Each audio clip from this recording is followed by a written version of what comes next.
రాజకీయాలను అంచనా వేయడం చాలా కష్టం. ఎప్పుడు ఏం జరుగుతుందో చెప్పలేం. అందుకే రాజకీయ చదరంగంలో ఆచితూచి అడుగులు వేస్తూ ఉంటారు పార్టీల అధినేతలు. ప్రస్తుతం కేంద్ర రాజకీయాల్లో కేసీఆర్ స్టెప్ ఎలా ఉంటుందనేది ఆసక్తికరంగా మారింది. ఉమ్మడి రాష్ట్ర విభజన తర్వాత తెలంగాణలో బలమైన ప్రాంతీయ పార్టీగా ఆవిర్భవించిన టీఆర్ఎస్ కేంద్రంలో అధికారంలో ఉన్న ఎన్డీఏ సర్కార్తో కలిసిమెలిసి ఉంటోంది. ప్రధాని నరేంద్ర మోడీతో కూడా కేసీఆర్ సన్నిహితంగా మెలుగుతున్నారు. ఈ నేపథ్యంలో ఎన్డీఏ సర్కార్లో టీఆర్ఎస్ కలుస్తోందని, టీఆర్ఎస్ ఎంపీలకు కేంద్ర ప్రభుత్వంలో మంత్రి పదవులు దక్కుతాయనే ప్రచారం కూడా జరుగుతోంది. అయితే అవన్నీ ఊహాగానాలుగానే మిగిలిపోయాయి. అయితే గత కొంతకాలంగా కేసీఆర్ తీరు చూస్తుంటే అనేక అనుమానాలు వినిపిస్తున్నాయి. నరేంద్ర మోడీని తెగ పొగుడుతూ ఆకాశానికి ఎత్తేస్తున్నారు గులాబీ బాస్.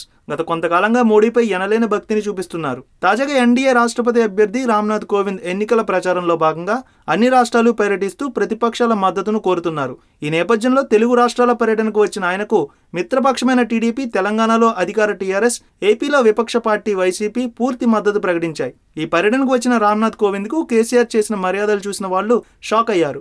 ఏపీలో అధికారంలో ఉన్న ఎన్డీఏ మిత్రపక్షమైన టీడీపీ కంటే గొప్పగా గోవింద్కు మర్యాదలు చేశారు కేసీఆర్. కేంద్ర మంత్రి వెంకయ్యనాయుడుతో కలిసి తెలుగు రాష్ట్రాల పర్యటనకు వచ్చిన కోవింద్కు కేసీఆర్, టీఆర్ఎస్ వర్గాలు చేసిన మర్యాదలు చూస్తుంటే వచ్చే ఎన్నికల్లో తెలంగాణలో బీజేపీతో టీఆర్ఎస్ పొత్తు కుదిరిందనే సంకేతాలు కేసీఆర్ ఇచ్చినట్లు రాజకీయ వర్గాల్లో కూడా చర్చ జరుగుతోంది. 2019 ఎన్నికల్లో టీఆర్ఎస్ బీజేపీ పొత్తు ఖాయమైనట్టే అన్న టాక్ కూడా టీ పాలిటిక్స్లో జోరుగా వినిపిస్తోంది.